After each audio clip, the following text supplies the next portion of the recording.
Саламатсыңарбы балдар? 10 класстар үчүн физика предмети боюнча биринчи теле сабагыбызды баштайбыз. Баарыңыздарды жаңы окуу жылынын башталышы менен куттуктайм. Балдар, биз силер менен мурда өтүлгөн темаларды кайталоо менен жаңы теманы да өтөбүз.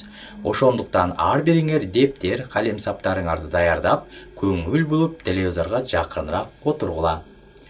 Анда эмесе балдар, бүгүнкү биздин сабагыбыздын темасы механикалык кыймыл, инерциялык жана инерциялык эмес эсептөө системалары болмокчу. Анда бүгүнкү сабагыбыздын жүрүшүндө биз кандай билимдерге ээ болобуз? Биринчиси, механикалык кубулуштар боюнча 7-класстарда өтүлгөн материалдардын негизги мазмунун кайталайсыңар. Түз сызыктуу бир калыптагы кыймылдын турмуштук маанисин түшүнөсүңөр. Жана ошондой эле түз сызыктуу бир калыптагы эмес кыймылдын физикалык маанисин түшүнүү менен күнүмдүк жашоодон мисал келтире аласыңар. Баарыбызга белгилүү болгондой эле балдар, биз 7-классыбыздан баштап ушу физика сабагын окуп үйрөнүп келебиз. Ал эми биз азыр 10-классыбызда физиканын негизгилери делинген кайсы бөлүмдөрдү окуйбуз, мен ошолорго токтоло кетейин. Физика бөлүмү дегеле 5 бөлүмдөн турардыгын билебиз. Биринчиси механика, экинчиси молекулярдык физика, үчүнчүсү электромагниттик жана электр кубулуштары, төртүнчүсү оптикалык кубулуштар, бешинчиси атомдук физика болуп бөлүнөрдүгүн билебиз. Эми биз бул бөлүмдөрдү канчанчы класстарыбызда жана кайсы мезгилдерде окуганбыз? Биз механика бөлүмүн баштапкы кирип жаткан учурунда тактап айтканда 7-классыбызда окуп үйрөнгөнбүз механика бөлүмүн. Ал эми 8-классынын экинчи жарым жылдыгына чейин молекулярдык физиканы окуганбыз. 8-классыбыздын экинчи жарым жылдыгынан баштап балдар биз электромагниттик кубулуштар жана электр кубулуштарын окуп үйрөнсөк, 9-классыбызда оптикалык физика, оптика кубулуштары жана ошондой эле атом физикасын окуганбыз. Ошентип биз 9-классты ийгиликтүү аяктап, мынакей азыр биз 10-класс болдук. Эми бул 10-классыбызда биз балдар дээрлик бул жогоруда мен силерге кеп кылып берген 5 бөлүмдү тең тереңдеп кайталайбыз. Жана ошону менен бирдикте биз азыр алгач механика бөлүмүн окуп үйрөнөбүз. Механика бул 3кө бөлүнөт балдар. Кинематика, динамика жана статика. Кинематикас грек сөзү бизче отургондо кыймыл дегенди түшүндүрөт. Анда балдар биз бул бөлүмдөн кадимки биздин күндөлүк жашообузда кайталанып келе жаткан бир нече кыймылдын түрлөрү менен мынакей ушул бөлүмдө таанышат экенбиз. Экинчиси динамика, динамикос грек сөзү бизче отургондо күчтүү жана күчкө ээ дегенди түшүндүрөт. Бул жерден күчтөрдүн өз ара аракеттенишүүлөрү жана алардын физикалык мааниси улуу физик Исаак Ньютондун биринчи жана экинчи, үчүнчү закондор менен таанышабыз. Үчүнчү бөлүгү бул статика, статикос грек сөзү бизче отургондо тынч абалда дегенди түшүндүрөт. Демек тынч туруп, кыймылсыз туруп, бирок бизге күчтөн жана ошондой жумуштан утуш алып берүүгө арналган куралдар менен ушул бөлүмдөн таанышабыз балдар. Эми механикалык кыймыл деп эмнени айтабыз? Убакыттын өтүшү менен нерсенин абалынын башка нерсеге салыштырмалуу мейкиндиктеги абалынын өзгөрүшү механикалык кыймыл деп аталат. Силер сүрөттө көрүп турган автомашина жээгинде өсүп турган бактарга салыштырмалуу автомашина кыймылда экендигин аныктап алсак болот экен. Ал эми анын жээгиндеги кыймылсыз турган бактар ага салыштырмалуу аларды биз кыймылсыз турган нерселер деп атай алабыз. Анда айтат экенбиз, убакыттын өтүшү менен нерсенин абалынын башка нерсеге салыштырмалуу мейкиндиктеги абалынын өзгөрүшү механикалык кыймыл деп аталат балдар.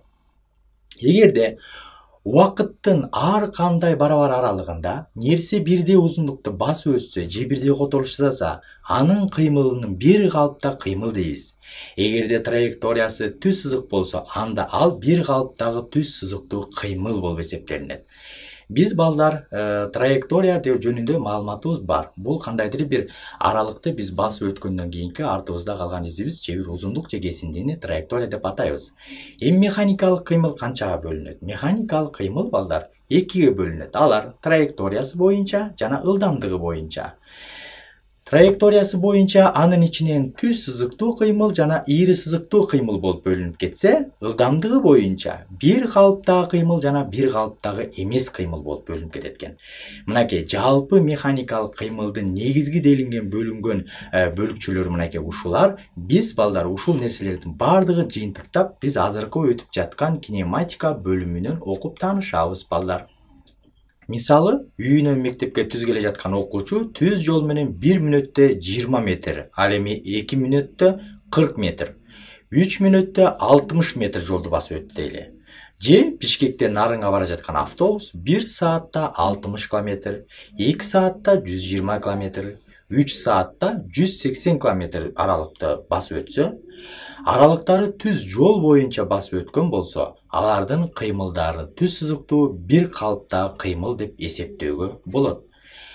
Силер экрандан көрүп тургандай балдар, бул жерде түз сызыктуу мынакей бир калыптагы кыймыл. Демек, траекториясы түз сызык болгон, бирдей убакыттын аралыгында барабар жолду басып өткөн нерсенин кыймылы түз сызыктуу бир калыптагы кыймыл деп аталат. Кайра кайталайм балдар. Траекториясы түз сызык болгон, бирдей убакыт аралыгына барабар жолду басып өткөн нерсенин кыймылы түз сызыктуу бир калыптагы кыймыл деп аталат. Эми ылдамдык кыймылды мүнөздөө үчүн кыймылдагы нерсенин ылдамдыгы V тамгасы менен белгиленип, бул дагы физикалык эң негизги делинген чоңдук катары кабыл алынган. Биз бул ылдамдык туурасында балдар 7-классыбызда дагы сөз кылганбыз. Ал багытка ээ болгондуктан вектордук чоңдук. Ошондуктан V тамгасынын үстүнө атайын ЖВЧ белгиси коюлуп жазылардыгын билебиз балдар. Ылдамдык убакыт бирдигиндеги нерсенин которулушу же басып өткөн жолу мүнөздөйт. Убакыт бирдигинде нерсенин басып өткөн жолунун, ошол жолун өтүүгө кеткен убакытка болгон катышы менен ченелүүчү чоңдук түз сызыктуу бир калыптагы кыймылдын ылдамдыгы деп аталат. Анда ылдамдыкты табыш үчүн которулуш же жолду убакытка бөлөбүз. Тактап айтканда, V барабар S бөлүнгөн T болуп калат. Анда биз ылдамдык деп эмнени айтат экенбиз? Ылдамдык деп убакыт бирдиги ичинде өтүлгөн жолду мүнөздөчү физикалык чоңдук ылдамдык деп аталат деп айтабыз балдар. Эми, эгерде биз кадимки күндөлүк жашообуздагы өзүбүз жасап жаткан кыймыл аракетибизди ушул формулага салып кантип эсептеп алсак болот? Мисал кыла турган болсок, класстын ичинде жүргөн Асан өзүнүн секундометрин күйгүзүп, партаны бир айланып кайра баштапкы турган ордуна келип турду деп эсептейли. Ошо кеткен убакытты алабыз. Асан ошо партаны айланып чыккандагы жолдун узундугун албетте метр менен өлчөйбүз дагы. Ошол Асандын басып өткөн жолун ошого кеткен секундометр менен ченеп алган убакытка бөлө турган болсок, анда Асандын ылдамдыгы келип чыгат балдар. Асан канча ылдамдыкка ошо партаны айланууга, канча ылдамдыкка ээ болгондугун аныктап алсак болот экен балдар. Ылдамдыктын багыты которулуштун багыты менен дал келет. Убакыт скалярдык чоңдук экени белгилүү. Эгер нерсенин ылдамдыгы белгилүү болсо, анда каалагандай убакытта которулушу таап алууга болот. Башкача айтканда балдар, V барабар S бөлүнгөн T деген формуладан биз эгерде ошол жерде өтүлгөн жолду таба турган болсок, анда S барабар V көбөйтүлгөн T болуп калардыгын билебиз. Ал эми ушул эле формуладан биз T'ны таба турган болсок, T барабар F көбөйтүлгөн S болордугун дагы билебиз балдар. Демек бул ылдамдыктын формуласынан ошол жердеги өтүлгөн жолду жана ага кеткен убакыттарды кантип тапса болордугу жөнүндө берилип жаткан формулалар болуп эсептелинет. Эми кийинки сөз балдар, бул ылдамдыктын бирдигинде. Албетте, бирдиктердин эл аралык системасында ылдамдыктын бирдиги катары V барабар S бөлүнгөн T экендигин эске алуу менен S өтүлгөн жол, анын бирдиги катары метр алынат. Ал эми S убакыт, бирдиги катары секунда алынат. Анда биз айтат экенбиз балдар, метр секунда болуп эсептелинет экен ылдамдыктын бирдиги. Эми эгерде ушул ылдамдык V константа болгондо, константа балдар баарыбыз тең билебиз, анда биз бул сөздү мындайда түшүнсөк болот экен. ылдамдык турактуу болгондо өтүлгөн жол же которулуш убакытка гана көз каранды. Ошондуктан балдар түз сызыктуу бир калыптагы кыймыл кезинде өтүлгөн жол же которулуш убакытка да түз пропорциялаш деп окуйбуз балдар. Силер экрандан көрүп турган бул эки график. Мында графикте ылдамдык турактуу болгон учурда кыймылдын графиги, эгерде кыймылдын графиги турактуу болсо, анда кыймыл түз сызыктуу кыймылда болот. Бул жерде силер көрүп турган эки графиктин биринчисинин ылдамдыгы 0 барабар болсо, координата огунун башынан башталып жатат. Ал эми баштапкы ылдамдык 0 барабар эмес болуп калса, x огунун ар кандай жеринен башталышы мүмкүн. Эсептөөлөр векторлор менен эмес, алардын тигил же бул окторуна проекциялары менен жүргүзүлгөндүктөн, ушул учур үчүн x огун тандап алсак болот балдар. S барабар v көбөйтүлгөн t-ны sx барабар vx деп, ал эми убакыттын ар кандай моментиндеги чекиттердин координатасын x барабар x нолевой плюс sx же x барабар x плюс vx көбөйтүлгөн t деп жазып эсептейбиз балдар. Биз бул эсептөөлөрдү мынакей буга чейин да таанышканбыз. Бар болгону биз бул сабагыбызда кайрадан кайталап мен силерге эстетип жатам. Эми балдар биргеликте инерциялык эсептөө системаларын карап көрөлү. Кыймылдын каралып жаткан нерсеге салыштырмалуу тынч турган же түз сызыктуу бир калыптагы кыймылга келген системалар инерциялык эсептөө системалары деп аталат. Инерция закону аткарылган бардык системалар инерциялык деп аталат. Буга мисал кылып бул 3 нерсени карайлы. Жашоодо инерциялык системалары көп. Анын эң жөнөкөй түрү кадимки эле кыймылсыз бакты жана эсептөө системасы катары кыймылсыз турган бакты алсак, аны менен бирдикте координата системасын алсак жана убакытты алсак, инерциялык эсептөө системалар болот. Демек балдар, биз каалагандай, мынакей силер көрүп тургандай, каалагандай кыймылсыз турган 3 нерсени алуу менен биз инерциялык эсептөө системаларын пайдалана алсак болот экен. Түз сызыктуу бир калыптагы эмес кыймыл. Убакыттын барабар аралыгында нерсе барабар эмес узундуктагы которулуш жасаса, бир калыптагы эмес кыймыл деп аталат. Мисалы, адатта бардык эле транспорт, атап алсак самолет, жеңил же оор машиналар жана адамдар бир калыпта эмес кыймылдашат. Бул учурда анын которулушун с барабар v көбөйтүлгөн t формуласы менен аныктоого болбойт. Себеби убакыттын каалаган моментиндеги нерсенин ылдамдыгы ар башкача болот. Ошондуктан ылдамдыкты билбей туруп, нерсенин каалаган убакыттагы которулушун же координатасын эсептөө мүмкүн эмес. Эмесе балдар, мисалга биз автобус 300 км узундуктагы жолду 5 саатта басып өтсө, анын орточо ылдамдыгы канчага барабар болот дейт. Анда эмесе v оор барабар s бөлүнгөн t. v оор дегенибиз балдар бул орточо ылдамдык дегенди түшүндүрөт. Формуласы менен аныктайбыз. Анда 300 километрди 5 саатка бөлөбүз. 300'дü 5'e bölsek балдар канча келет? 60 чыгат. Демек, ошол бара жаткан автобустун орточо ылдамдыгы 60 км саатка барабар экен дегенди түшүндүрөт. Бирок балдар, бул автобус орточо эсеп менен саатына 60 км жолду басат дегенди түшүндүрдү. Бирок автобус бул 300 км жолдун кайсы бир участогун 50 км саат ылдамдык менен өтүшү мүмкүн.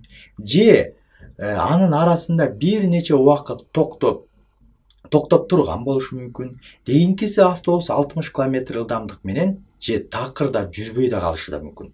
Демек 60 км саат бул автобустун бардык өткөн жолунун узундугунун ошол жолду өтүүгө жумшалган убакытка бөлүп тапкан мааниси болуп эсептелинет. Орточо ылдамдык v оор орточо арифметикалык ылдамдыктан айырмалуу.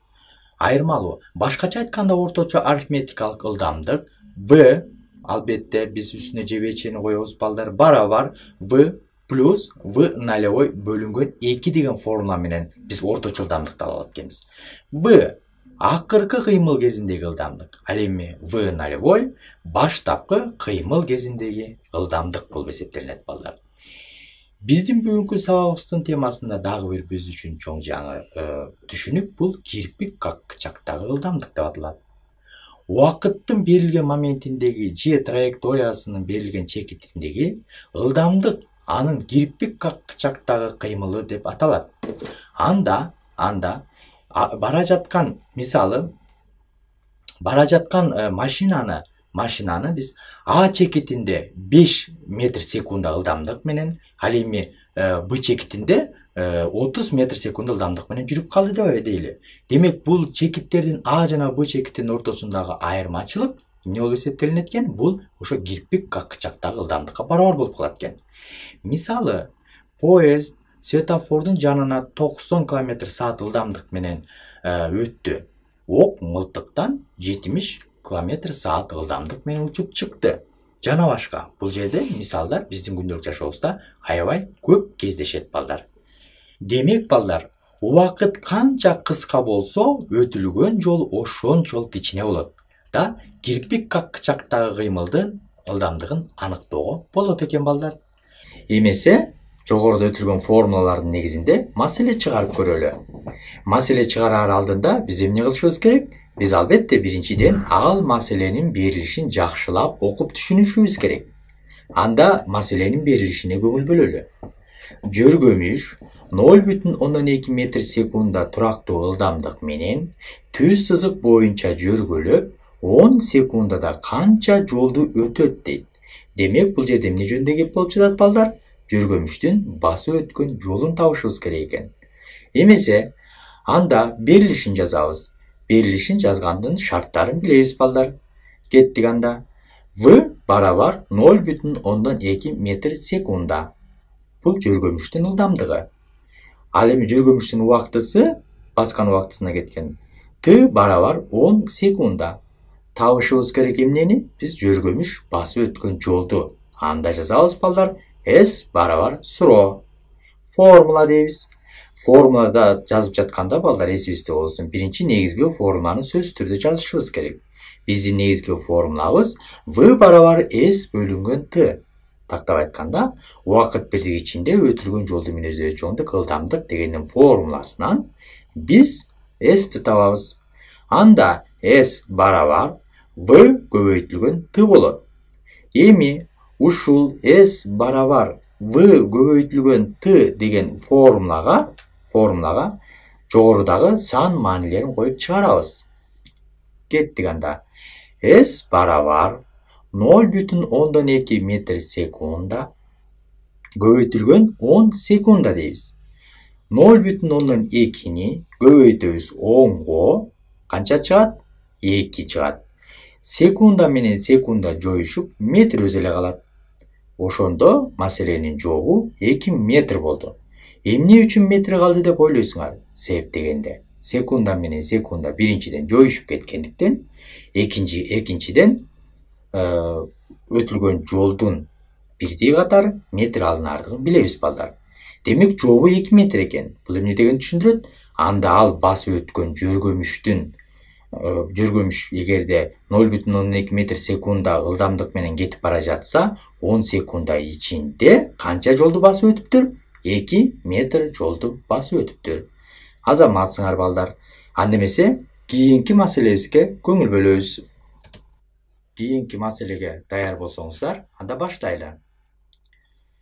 Мында деле жогорудагыдай биринчи эмне кылышыбыз керек балдар? Маселенин шартын жакшылап окуп түшүнүшүбүз керек берилишин. Байкоочудан 17 метр аралыктагы чагылгандын күркүрөгөнүн байкоочу 5 секундадан кийин укту. Күркүрөөнүн ылдамдыгы канчага созулат дейт. Кеттик, түшүндүк. Анда берилишин жазалы. Берилди. S барабар 17 метр. Бул эмне? Байкоочунун аралыгы. Ал эми T барабар 5 секунда. Бул эмне ошо байкоочунун 5 секундадан кийинки уккандагысы. Табышыбыз керек биз ал жердеги күркүрөөнүн ылдамдыгын. Анда V барабар сроо дейбиз. Формула. Формулабыз балдар V барабар S бөлүнгөн T. Демек биз негизги эле формула менен чыгарат экенбиз.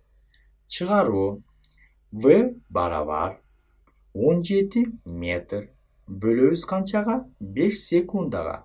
Анда канча чыгат? 3,4 метр секунда келип чыгат экен балдар. Демек биз жазабыз жообу 3,4 метр секунда деп. Бул эмне дегенди түшүндүрөт экен?